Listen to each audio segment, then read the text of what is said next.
قال المؤلف وفقه الله: عناية المسلم بأوقات الصلاة.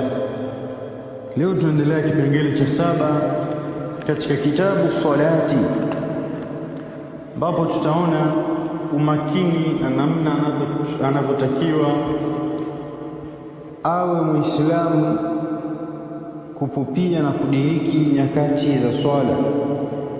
Sema ahibai alkiram, vipenzi vyangu wa karimu, vipenzi vyangu vitukufu. Inna almuslima yataamalu maa as-salah, Muislamu anaamiliana na swala yake ala annaha ghidhaun liruhihi wa qalbihi, kana kwamba vile au juu ya kwamba hiyo swala ndiyo chakula cha roho na moyo. Muislamu anatakikana aamiliane na swala kana kwamba au namna ilivyo ni kama vile hii swala yake ndiyo chakula chake cha roho na moyo.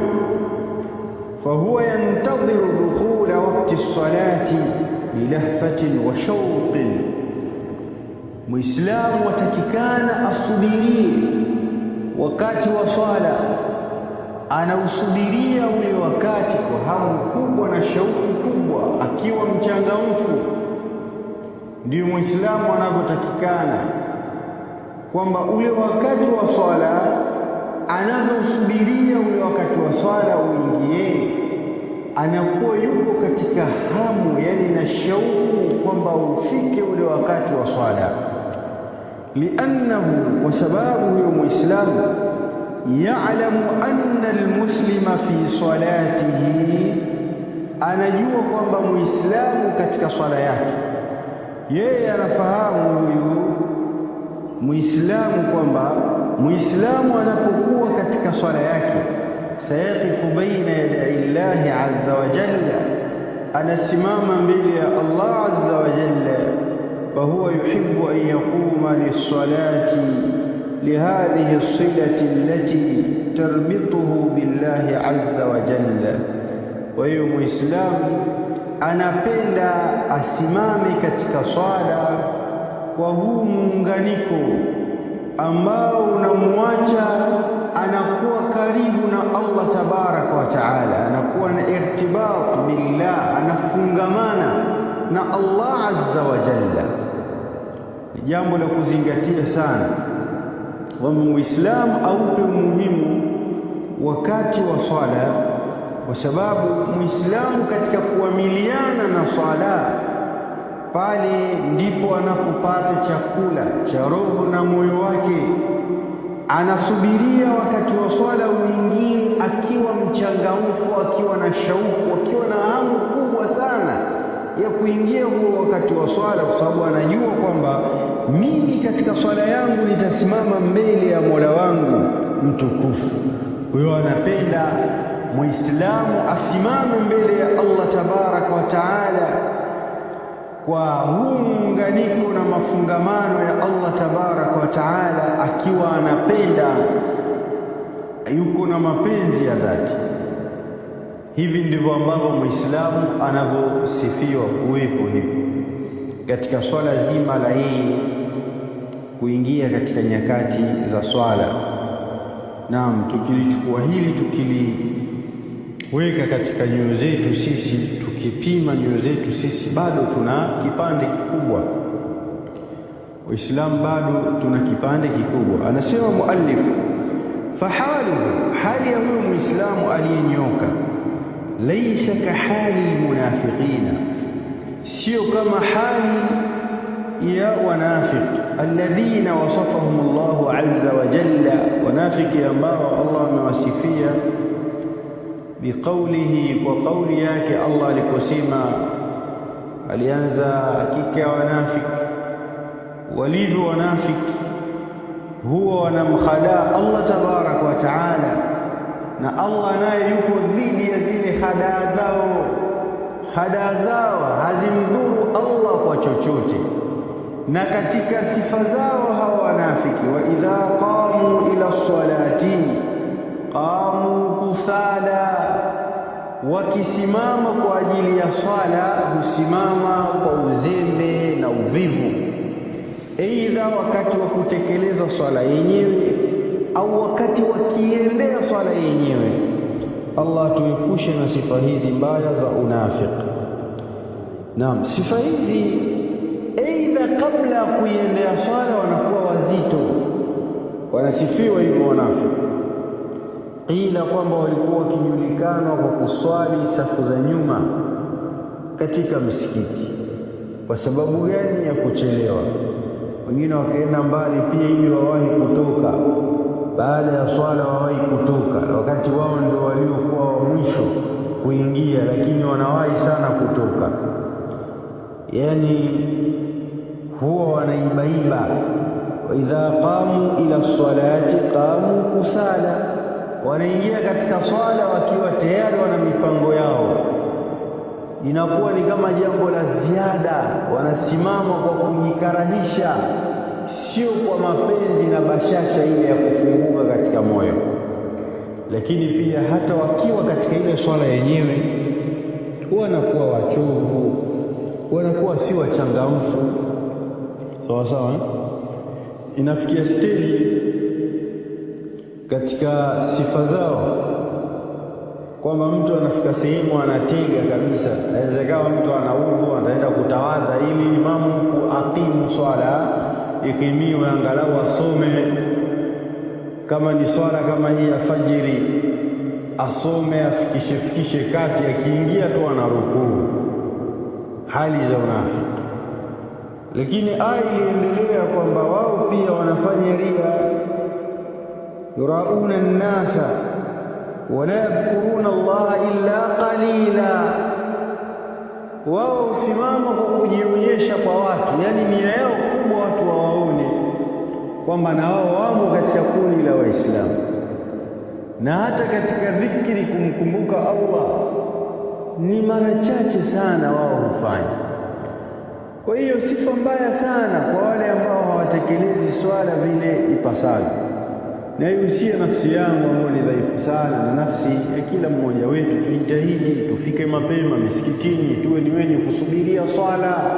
Sio kwamba kila siku tuwe sisi ni wenye kuchelewa iqama, sio kwamba kila siku sisi tuwe ni wenye kuchelewa takbira ihram.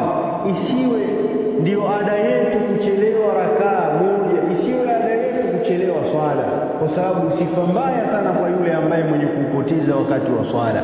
Na huu ni usia uliopo katika Qur'ani, ni usia wa Mtume sallallahu alayhi wa alihi wasallam. Wametambulika wanafiki kwa kule kuendea kwao swala wakiwa wachovu, wakiwa hawaeleweki, wakiwa wanaenda huku nyoyo zao hazipo katika swala. Lakini Muislamu wa kweli anaupa umuhimu wakati wake wa swala, na anakuwa ni mwenye kusubiri wakati wa swala akiwa mchangamfu, akiwa na shauku kubwa sana ya kuingia katika swala. Hii yote kwa sababu anajua yule aliyeamrisha hii swala, yule aliyeamrisha watu waswali ndio anayetoa riziki, aliyeamrisha watu waswali ndio mudabbir al-umur kulla, ndio mwenye kupangilia mambo yote. Kwa hiyo yale mambo yake hawezi kuyapa umuhimu mkubwa zaidi kuliko swala. Mambo yake hawezi kuyapa umuhimu zaidi kuliko kumdhukuru Allah tabaraka wa taala. Hii ni kwa upande hadha bijani, walakin bijani akhar, upande mwingine kwamba wapo baadhi ya watu wakathamini kazi zao zaidi kuliko kwenda kuswali, kwamba kama ikiwa ni mtu anajishughulisha na kutoa huduma kwa watu katika kazi zake zile zinazomuingizia kipato, basi yeye atakuwa ni mwenye kujikusuru sana, atakuwa ni mwenye kujikusuru sana katika kuiendea swala, ni mwenye kujilazimisha sana katika kuiendea swala. Wateja walizidia, nilipata abiria wa sehemu fulani, imekuwa hivi. Yeye anakuwa na sababu nyingi. Kwa hiyo dhuhuri itaswaliwa asri au kubaila al-asri, asri itaswaliwa kubaila al-maghribi. Swala za kuungaunga zinakuwa hazieleweki. Hii si katika sifa ya swala ya mu'min. Allah tuwafikishe katika kufuata iliyokuwa ya usawa. Walmuslim yatadhakkaru daiman qawla Allah azza wa jalla. Anaendelea kusema muallif wafaqa Allah, na muislamu anakumbuka mara nyingi sana daima, yani muda wote anakumbuka kauli ya Allah tabarak wa taala inasema inna salata kanat ala almu'minina kitaban mawquta, hakika sala kwa mu'min ni faradhi iliyowekewa wakati maalum. Hakika ya swala kwa muumini ni faradhi iliyowekewa wakati maalum. Kwa hiyo huo wakati ukifika, anavunja kazi zake zote na anakuwa kichwa hakikai sawa, kichwa hakikai sawa. Kwa hiyo ikiwa muovu hatulizane akili yake mpaka ule uovu autende na utekeleze. Muumini wa kweli wakati wa swala huwezi ukampita, manake moyo wako unakuwa una wasiwasi, na hii ni maumbile ambayo Allah kajalia yako hivyo, yani kwamba mtu yupo sehemu ni mswaliji wa swala tano, basi amebanwa na ametingwa, labda ni ugenini na kuna shughuli imembana. Ule muda wa swala ukifika, muislamu wa kweli anaumia na kupata shida sana. Atasema ngoja nitaswali, lakini akifanya moyo unakuwa kama vile unamsukuma, yani kama sio mfano mzuri, kama mlevi kwamba ashakumbuka na stimu ya kitu fulani, si mfano mzuri. Lakini pia kadhalika mtu muovu alivyo, unajua kuna watu wakikosa kile kitu chake anachokitumia katika ulevi haelewi yani afanyeje, kila kitu kwake kinamwia kizito. Akipata akishtua kidogo ndio anarudi sasa na nguvu mpya, ndio inavyokuwa. Kama vile mwingine halali isipokuwa mpaka asikilize mziki, redio ikiharibika au sio, kuna ataenda kumgongea mtu, bwana nipe kidogo redio yako wewe.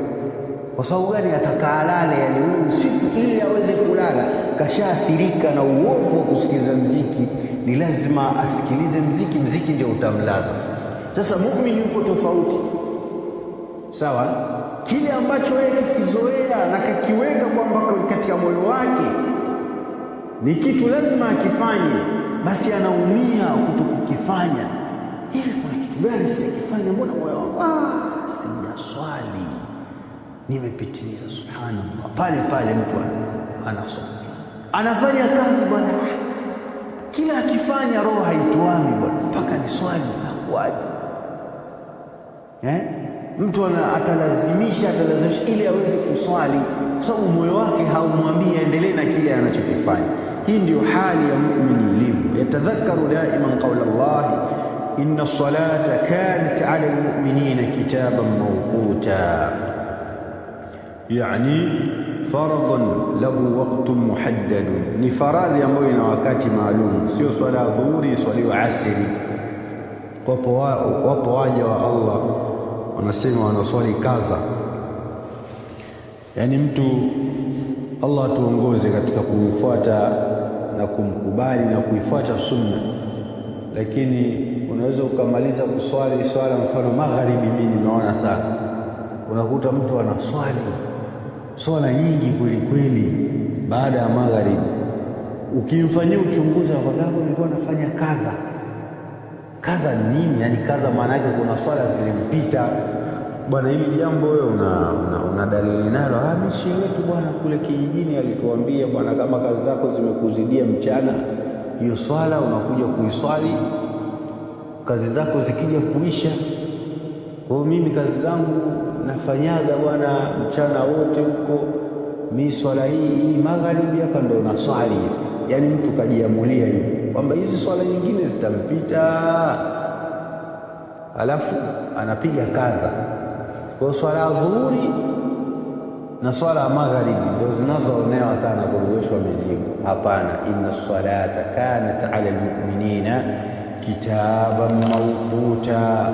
Na tumeona sisi swala shar'an ta'abbudu lillahi ta'ala bi aqwalin wa af'ali ma'lumatin yabda'u bitakbir تبدأ بالتكبير وتختم بالتسليم مع النية بشرائط مخصوصة. يقول ما شرائط مخصوص دخول وقت الصلاة، kuingia wakati wa swala. Kuingia wakati wa swala, haifai swala uiswali nje ya wakati wake.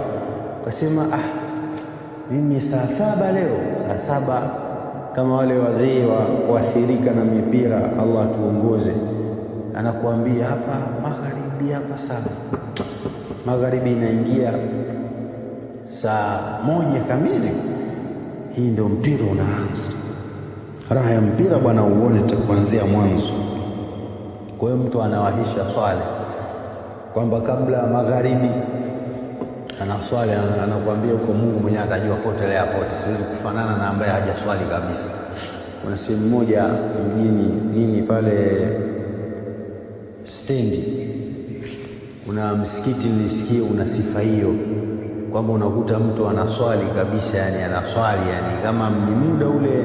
Mfano mwingine kama swala ni ya dhuhuri halafu mpira ni saa 10, basi mtu anaswali ile ya dhuhuri, ile ikipita kidogo anatulia pale, ikifika saa 9 hivi anaswali alasiri ili awahi kwenye banda la mpira. Ikiwa ni muda wa magharibi, hapo ndo mtu sasa anabugi kabisa, anaswali kabla ya magharibi. Yani swala ilivyo, yani ule mpira kwamba umezidi ibada, ule mpira ule umemzidi Allah tabaraka wa taala aliyeamrisha na kuweka nyakati za swala. Hasa katika moja ya sharti za swala ni dukhulu wakati swala, ni kuiswali swala kwa wakati wake. Dharura ambazo zinaweza zikamwacha mtu aswali swala nje ya wakati wake, ukiachana na mwanamke akiwa katika siku zake ambapo haswali kabisa, la, bali nyudhuru za mtu kuichelewesha swala na akaacha kuswali ni 2. Alafu nyudhuru zenyewe alizoziweka ni kusahau na usingizi. Kusahau na usingizi. Wewe angalia uzito wa swala mpaka vitani, watu wako vitani, lakini muda wa swala ukifika wanatakiwa waswali. Kiangalia kisa kile katika moja ya vita, maadui wakawa wanawaangalia masahaba kwamba hawa bwana ikifika muda fulani lazima waswali, na wakiswali wanakuwa watulivu, wakawa wanavizia sasa waje wakati mwingine wa swala ili wakiwa wanaswali wavizie. Ikaja ile swigha na kaifia kuswali swala ya khaufu, kwamba mswali vipi. Pale ikateremshwa, ilivyoteremshwa masahaba wakawa wanaswali kwa kulindana, yani hawa wanaswali ni aina ambayo imekuja tushai kuielezea. Ala kulli hali, hii inaonyesha kwamba hata mtu yuko magumu kiasi gani anatakiwa aswali.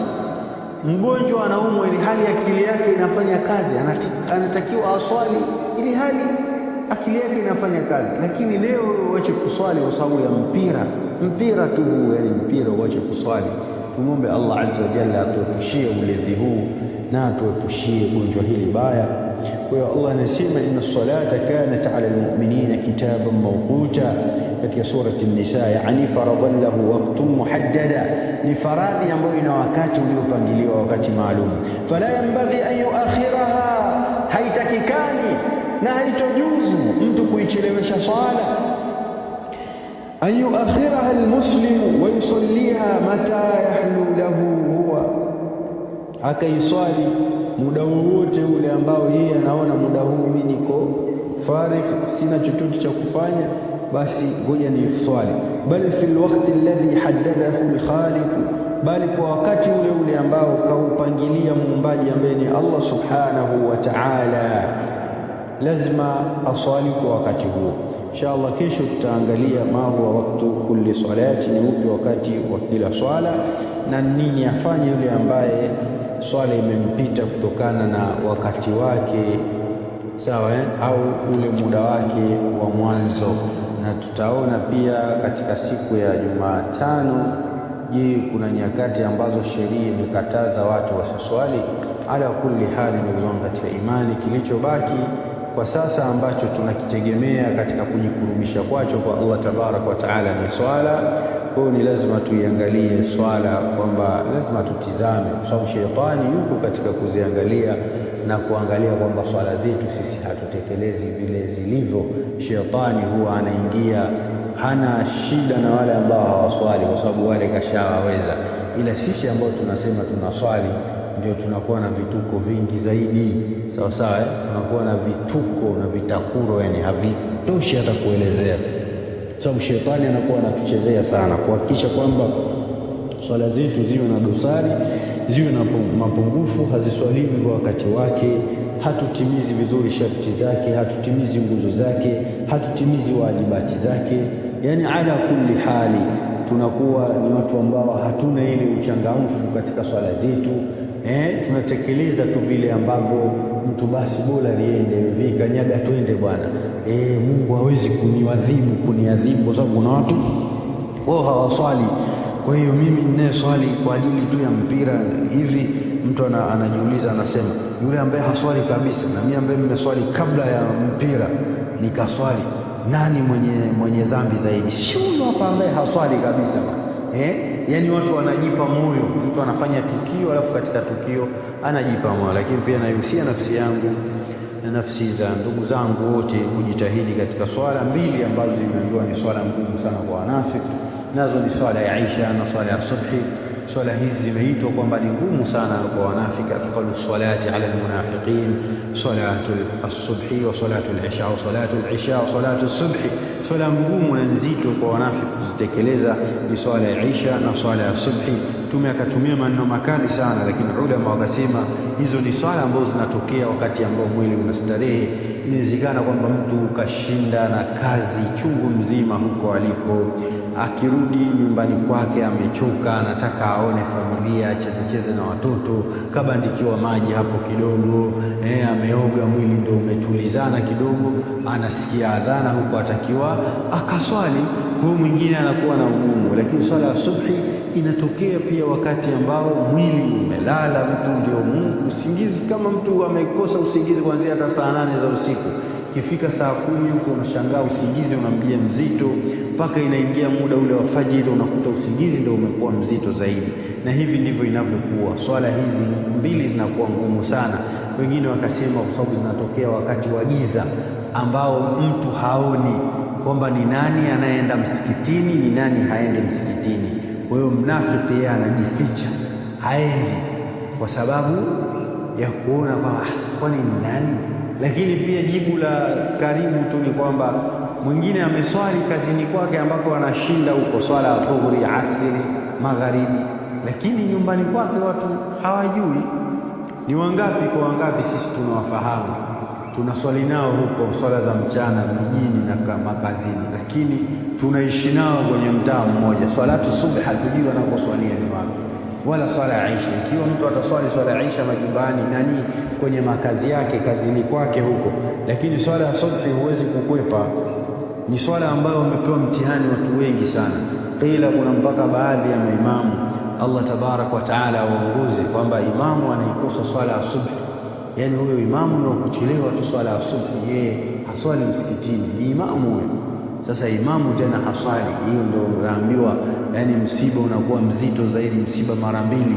Dokta ambaye anatibu vichaa alafu naye kawa kichaa, ndio hiyo kwamba unakuta imamu lakini bwana huyo anaswali vizuri, anasoma Qur'ani vizuri, lakini salatu subhi bwana mushkila huyo, haonekani msikitini.